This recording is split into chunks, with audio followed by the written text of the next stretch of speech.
बिस्मिल्लाहिर्रहमानिर्रहीम। फिर उसी में आया सूरतुल हुजरात में कि ये आराब कहते हैं कि हम ईमान लेकर आए। आप फरमाओ ईमान नहीं लेके आओ, इस्लाम लेके आओ। अभी तो ईमान तुम्हारे दिलों में दाखिल ही नहीं हुआ। ये कौन थे? बरेलवी देवबंदी अहले हदीस शिया थे जिनके बारे में आयत आई थी। कुरान बात कर रहा है ना। अच्छा, फिर गलती वाला मामला सूरह आल इमरान के अंदर कितने साहब से इस मामले में गलती भी होगी, अल्लाह ताला ने उनको माफ भी कर दिया। सूरह हुजरात में है कि ये अराब कहते हैं कि हम ईमान लेकर आए। ये अराब कहते हैं कि हम ईमान लेकर आए। आप फरमाओ नहीं, ईमान नहीं लेकर आए, इस्लाम लेकर आए हो। ये तो ईमान तुम्हारे दिलों में दाखिल ही नहीं हुआ है। ये कौन थे? बरेलवी देवबंदी अहले हदीस शिया थे जिनके बारे में आयत आई थी। कुरान बात कर रहा है ना। देखें, मिर्ज़ा जी बता रहे हैं सूरह हुजरात में ये एराबी, यानी कि एक आयत का तर्जुमा पढ़ रहे हैं। ये एराबी कहते हैं कि हम ईमान लेकर आए। आप फरमाओ नहीं, ईमान नहीं लेकर आए, इस्लाम लेकर आए हो। ये तो ईमान तुम्हारे दिलों में दाखिल ही नहीं हुआ। अब मिर्ज़ा जी कहते हैं ये कौन थे? बरेलवी देवबंदी अहले हदीस शिया थे जिनके बारे में आयत आई थी। तो मिर्ज़ा जी आपके नाना थे, आपके आबा व अजदाद में से थे। और लुत्फ़ की बात तो ये है कि आप पीछे ये कहकर आ चुके हैं, पीछे आपने खुद ये बात कही है। आपने कहा ये मुनाफिक हैं, ठीक है ना। मिर्ज़ा जी ने बाकायदा ये बात कही कि यह आयत के अंदर सूरह तौबा की आयत में 3 कैटेगरीज बताई गई हैं। एक जो शुरू में मान ले आए, दूसरे पक्के मुनाफिक, तीसरे मुले जुले आमाल करने वाले हैं, ठीक है। अब मिर्ज़ा जी इसके ऊपर बात करते हुए कहते हैं, फिर आप पूछते हैं जी ये जो पक्के मुनाफिक हैं तो ये कौन है? ये जो पक्के मुनाफिक है तो ये कौन है?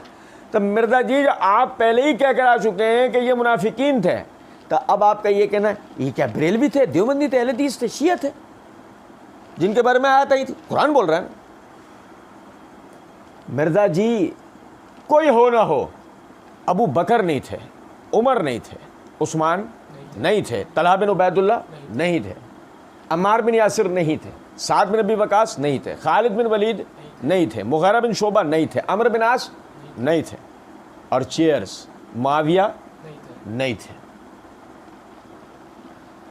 वो तमाम नाम जिन्हें लेकर आप लोगों के जहनों में अशकाल व वसवसे डाल रहे हैं, उनमें से कोई एक नहीं था। आप और आपके पीछे जितने भी हैं सब ऊपर से लेके नीचे का जोर लगा लें, तब भी इनमें से कोई एक भी सूरह हुजरात की आयत में से निकाल के लाया जा सकता नहीं।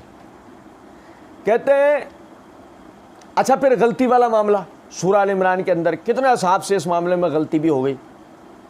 देखें, मैं कहता हूँ ना मिर्ज़ा के लिए, और मिर्ज़ा खुद अपने लिए कहता है, हम तो कहते हैं मिन शर्रिल वस्वासिल खन्नास अल्लज़ी युवस्विसु फी सुदूरिन नास मिनल जिन्नति वन्नास, है ना। कि अल्लाह ने जो खन्नास का जिक्र करा, जो लोगों के दिलों में वसवसे पैदा करता है, वो जिनों में भी होता है और इंसानों में होता है। और मिर्ज़ा जी ने कहा मुझे कहते हैं नन्ना मौदूदी। ये अपने अल्फाज वापस लें, आप कहें मौदूदी से बड़ा फितना, फितना अरबी वाला आजमाइश बन गया है। अब आप समझें जरा इस बात को कि खुद मिर्ज़ा जी कहते हैं कि मुझे मौदूदी से बड़ा फितना बोलो, ठीक है ना। तो अब मिर्ज़ा जी ने वही काम यहाँ किया, वसवसा दिया। देखो किस तरह। अच्छा, वो सूरह आल इमरान के अंदर कितने असाब से इस मामले में गलती हुई, इस मामले में गलती हुई, इस मामले में गलती हुई, यानी इसका मतलब ये कोई पर्टिकुलर मामला है। और सूरह आल इमरान के अंदर आयत नंबर 150 के बाद से अगर आप पढ़ना शुरू करें तो अल्लाह रब्बुल इज़्ज़त ने ग़ज़वा उहद का जिक्र किया है। और ग़ज़वा उहद के अंदर वो मखसूस वाक़या कि जिसके अंदर सहाबा किराम रिज़वानुल्लाह अलैहिम अजमईन बज़ाहिर जंग यानी जंग में फ़तह देकर, कुफ़ार को भागते देखकर वो समझे कि अब जंग ख़त्म हो चुकी है। उन्होंने अपनी दिफाई पोजीशंस छोड़ी, माल गनीमत इकट्ठा करने में लग गए, और कुफ़ार ने पीछे से भांप कर कि इन्होंने अपनी दिफाई पोजीशंस छोड़ दी हैं, कुफ़ार ने पीछे से यक बारगी, यक लख्त और तेज़ तरार हमला किया। वो एक बशरी तकाज़े के साहबा बशरी तकाज़े के तहत हवास भागता हुए, और उन्हें दिफाई पोजीशन लेने के लिए अपनी जगहें जो अब भी थी उसे भी छोड़ना पड़ी, जिसको उर्फ़ आम में आज हम कहते हैं बज़ाहिर भागना।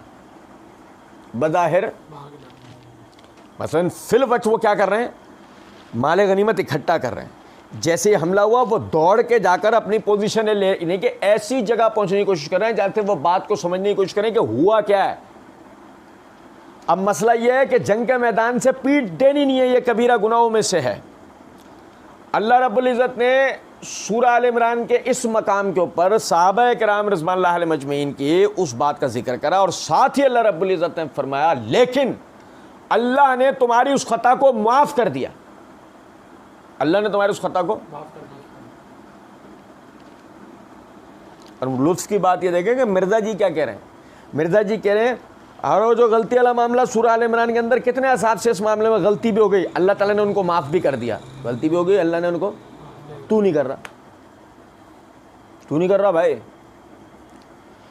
गलती हो गई, एक गलती हो गई जो बशरीत का भाई हम तो कहते ही हैं, हमारा अहले सुन्नत का अकीदा व नज़रिया हमेशा से ये सहाबा मासूम अनिल खता नहीं, गलती हमसे हो सकती, लेकिन हम कहते ही ये बातें हैं कि उनकी तरफ जिन इगलात का इंतसाब किया जाता है वो दो हाल में से किसी एक हाल से खाली नहीं।